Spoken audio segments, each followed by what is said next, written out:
ಎಲ್ಲರಿಗೂ ನಮಸ್ಕಾರ. ನಾನು ಗೀತಾ. ಇವತ್ತು ಸಿಂಪಲ್ ಆಗಿ ಮತ್ತೆ ಹೆಲ್ದಿಯಾಗಿ ಇರುವಂತ ಡಿನ್ನರ್ ಯಾವ ರೀತಿ ಮಾಡೋದು, ಒಂದು ಡಿನ್ನರ್ ರೆಸಿಪಿ ಅಂತಾನೆ ಹೇಳ್ಬೋದು. ಅದು ಏನಪ್ಪಾ ಅಂದ್ರೆ ಕಿಚಡಿ. ಕಿಚಡಿ ಸಿಂಪಲ್ ಆಗಿ ಹೆಂಗ್ ಮಾಡೋದು, ಸಾಯಂಕಾಲದ ಊಟಕ್ಕೆ ಬರ್ರಿ ನೋಡೋಣ ಏನೇನ್ ತಗೊಂಡಿದ್ದೀನ ಅಂತ. ಮೊದಲು 1 ಕಪ್ ಅಕ್ಕಿ, ಯಾವುದೇ ಅಕ್ಕಿ ತಗೋರಿ ನೀವು. ಸೋನಾ ಮಸೂರಿ ಅಕ್ಕಿ ತಗೊಂಡಿನಿ ನಾನು. 1 ಕಪ್ ಹೆಸರುಬೇಳೆ. ಅಕ್ಕಿ ಮತ್ತು ಹೆಸರುಬೇಳೆ ನಾನು ಇಲ್ಲಿ ಈಕ್ವಲ್ ಆಗಿ ತಗೊಂಡಿನಿ. ನೀವು ಬೇಕಂದ್ರೆ ಹೆಚ್ಚು ಕಡಿಮೆ ಮಾಡ್ಕೋಬಹುದು. ಅಕ್ಕಿ ಹೆಸರುಬೇಳೆ ಒಂದ್ಸಲ ನೀರ್ ಹಾಕಿ ಚಂದಗೆ ತೊಳ್ಕೊಂಡು ನೋಡ್ರಿ ಈ ರೀತಿ ತೊಳೆದಿಟ್ಕೊಂಡಿನಿ. 1 ಕಪ್ ಅಕ್ಕಿ, 1 ಕಪ್ ಬೇಳೆ, ಎರಡು ಕಪ್ ಆಯ್ತಿದು. 2 ಕಪ್ಪಿಗೆ ನಾನಿಲ್ಲಿ 6 ಕಪ್ ಆಗಷ್ಟು ನೀರು ಹಾಕೋತಾ ಇದ್ದೀನಿ. ಆಕ್ಚುಲಿ 8 ಕಪ್ ಹಾಕೋಬೇಕು, ಆದ್ರೆ ನಾ ತಗೊಂಡಿರೋಂಥ ಈ ಬಾಕ್ಸ್ ಅಲ್ಲಿ 6 ಕಪ್ ಹಿಡಿಯತ್ತದ. ಇನ್ನು 2 ಕಪ್ ಆಮೇಲೆ ಹಾಕೋತೀನಿ ನಾನು. ಈಗ ನೋಡ್ರಿ ಕುಕ್ಕರ್ಗೆ 1 ಕಪ್ 2 ಕಪ್ ಆಗಷ್ಟು ನೀರು ಹಾಕೊಂಡಿನಿ. ಹಾಕೊಂಡು ಬೇಳೆ ಅಕ್ಕಿಯನ್ನು ಇಟ್ಕೊಂಡಿನೆಲ್ಲ ಅದು ಬಾಕ್ಸ್ ಕೂಡ ಇದ್ರಾಗ ಇಟ್ಕೊಂಡು, ಈಗ ಅಕ್ಕಿಗೆ ಸ್ವಲ್ಪ ಉಪ್ಪು ಹಾಕೋತಾ ಇದ್ದೀನಿ, ಮತ್ತು ಸ್ವಲ್ಪ ಅರಿಶಿನ ಪುಡಿ, ಮತ್ತು ಒಂದು ಅರ್ಧ ಚಮಚ ತುಪ್ಪ ಹಾಕೋದ್ರಿಂದ ಕಿಚಡಿ ಮುದ್ದೆ ಥರ ಆಗೋದಿಲ್ಲ, ಬಿಡಿ ಬಿಡಿಯಾಗಿ ಚಲೋ ಬರ್ತದ. ಒಂದು ಅರ್ಧ ಸ್ಪೂನ್ ತುಪ್ಪ ಹಾಕಿ ಮಿಕ್ಸ್ ಮಾಡಿ ಕುಕ್ಕರ್ ಲಿಡ್ ಕ್ಲೋಸ್ ಮಾಡಿ ಗ್ಯಾಸ್ ಮೇಲೆ ಇಡ್ತಾ ಇದ್ದೀನಿ ನಾನು. ಇವಾಗ ಗ್ಯಾಸ್ ಮೇಲೆ ಇಟ್ಟು 4 ವಿಸಲ್ ತಗೋಬೇಕು. ಅನ್ನ ಸಾಫ್ಟಾಗಿ ಕುದಿಬೇಕಿದು, ಅದ್ರ ಸಲುವಾಗಿ 4 ಸೀಟಿ ತಗೋತಾ ಇದ್ದೀನಿ ನಾನು.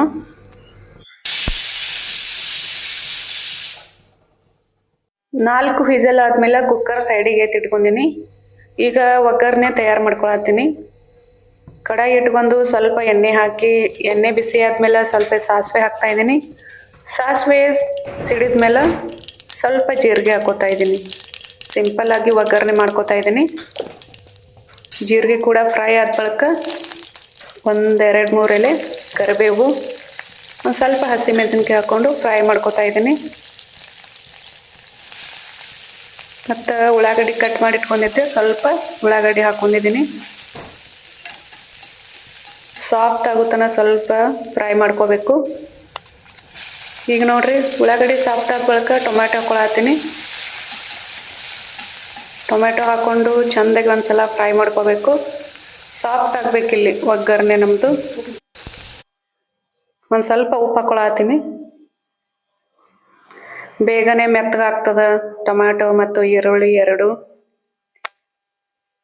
ನೋಡ್ರಿ ಆಗಿದೆ. ಇವಾಗ ಬೇಕಂದ್ರೆ ಎಕ್ಸ್ಟ್ರಾ ನೀವು ಏನಾದರೂ ನಿಮ್ಗೆ ಇಷ್ಟ ಇದ್ದಂಥ ತರಕಾರಿ ಎಲ್ಲನೂ ಹಾಕೋಬಹುದು. ನಾ ಸಿಂಪಲ್ ಆಗಿ ಮಾಡತ್ತೀನಿ ಇಲ್ಲಿ, ಬೇರೆ ಯಾವುದೇ ತರಕಾರಿ ಹಾಕಿಲ್ಲ. ಸ್ವಲ್ಪ ಅರಿಶಿನ ಪುಡಿ ಹಾಕೊಂಡಿನಿ. ಅರಿಶಿನ ಪುಡಿ ಹಾಕಿ ಚೆಂದಾಗಿ ಮಿಕ್ಸ್ ಮಾಡ್ಕೊಂಡು ಗ್ಯಾಸ್ ಆಫ್ ಮಾಡ್ಕೋತೀನಿ. ನೋಡ್ರಿ ಕುಕ್ಕರ್ ತೆಗಿತಾ ಇದ್ದೀನಿ. ಕುಕ್ಕರ್ ಲಿಡ್ ಈ ರೀತಿ ಬಂದಿದೆ. ಇವಾಗ ನಮ್ಮ ಕಿಚಡಿ ಸಾಫ್ಟಾಗಿ ಕುದ್ದಿದೆ, ಆದರೆ ಬಿಡಿ ಬಿಡಿ ಆಗದ, ಮುದ್ದೆ ಥರ ಆಗಿಲ್ಲ. ಇದಕ್ಕೆ ಇನ್ನೂ ಸ್ವಲ್ಪ ನೀರು ಹಾಕೋಬೇಕು. ನಾ ಮೊದಲೇ ಹೇಳಿದ್ದೆ 2 ಕಪ್ಪಿಗೆ ನಮಗೆ 8 ಕಪ್ ಆಗಷ್ಟು ನೀರು ಹಾಕೋಬೇಕಾಗ್ತದ. ಯಾಕಂದ್ರೆ ಕಿಚಡಿ ನಮ್ಗೆ ನೀರಾಗಬೇಕು, ಸ್ವಲ್ಪ ಗಟ್ಟಿ ಇರಬಾರ್ದು. ನಾ ಕೆಳಗೆ ಕುಕ್ಕರ್ನಾಗೇನು ಹಾಕೊಂಡಿದ್ದೆ ಬಿಸಿ ನೀರು, ಅದಕ್ಕೆ ಮಿಕ್ಸ್ ಮಾಡ್ಕೊಂಡಿನಿ. ಈಗ ಅನ್ನ ಇದೇ ಕನ್ಸಿಸ್ಟೆಂಟಿ ಇರಬೇಕು, ಯಾಕಂದ್ರೆ ತೆಳುವಾಗಿರ್ಬೇಕು ಕಿಚಡಿ. ನೀರೇನಾದರೂ ಕಡಿಮೆ ಅನ್ಸಿದ್ರೆ ಸ್ವಲ್ಪ ಬಿಸಿ ನೀರು ಮಾಡಿ ಹಾಕೋಬಹುದು. ನೀರು ಹಾಕಿ ಒಂದು ಕುದಿಸ್ಕೋಬೇಕು, ಯಾಕಂದ್ರೆ ಅದು ಚೆಂದಾಗಿ ಮಿಕ್ಸ್ ಆಗಬೇಕು ಕಿಚಡಿ ಜೊತೆ. ಬೇಗನೆ ಕುದಿತದ ರೀ, ಯಾಕಂದ್ರೆ ಅದು ಬಿಸಿ ನೀರು ಮತ್ತಿದು ಅನ್ನನೂ ಬಿಸಿ. ಒಂದು ಕುದ್ದ ಮೇಲೆ ಈ ರೀತಿ ಒಗ್ಗರಣೆ ಮಿಕ್ಸ್ ಮಾಡ್ಕೋಬೇಕು. ನೋಡ್ರಿ ಮಿಕ್ಸ್ ಮಾಡ್ಕೊಳತ್ತೀನಿ ಇಲ್ಲಿ. ಮತ್ತು ಒಂದು ಸ್ವಲ್ಪ ಅನ್ನ ಹಾಕೋಬೇಕು ಕಡಾಯಿ ಒಳಗೆ. ಇನ್ನೂ ಒಂದು ಸ್ವಲ್ಪ ಒಗ್ಗರಣೆ ಅದ, ಕಡಾಯಿ ಒಳಗೆ ಅನ್ನ ಹಾಕೊಂಡು ಮಿಕ್ಸ್ ಮಾಡಿ ಮತ್ತು ಇದಕ್ಕೆ ಹಾಕೊಳತ್ತೀನಿ. ನೋಡ್ರಿ ಈ ಹದ ಇರಬೇಕು ಕಿಚಡಿ. ಜಾಸ್ತಿ ಗಟ್ಟಿ ಅಲ್ಲ, ಜಾಸ್ತಿ ತಿಳೋನು ಅಲ್ಲ. ಲಾಸ್ಟಲ್ಲಿ ಸ್ವಲ್ಪ ಕೊತ್ತಂಬರಿ ಸೊಪ್ಪು ಹಾಕೋತಾ ಇದ್ದೀನಿ. ಹಾಕ್ಕೊಂಡು ಮಿಕ್ಸ್ ಮಾಡಿ ಮತ್ತು ಒಂದ್ಸಲ ಚೆಕ್ ಮಾಡಿ ಉಪ್ಪು ಖಾರ ಉಪ್ಪೇನಾರ ಕಡಿಮೆ ಬಿದ್ರೆ ಸ್ವಲ್ಪ ಉಪ್ಪು ಈಗ ಹಾಕೋಬಹುದು. ಮಸ್ತ್ ಅಂದ್ರೆ ಮಸ್ತ್ ಬಂದಿತ್ತು. ಈ ಕಿಚಡಿ ನಾ ಹೆಚ್ಚಾಗಿ ರಾತ್ರಿ ಊಟಕ್ಕೆ ಮಾಡ್ತೀನಿ.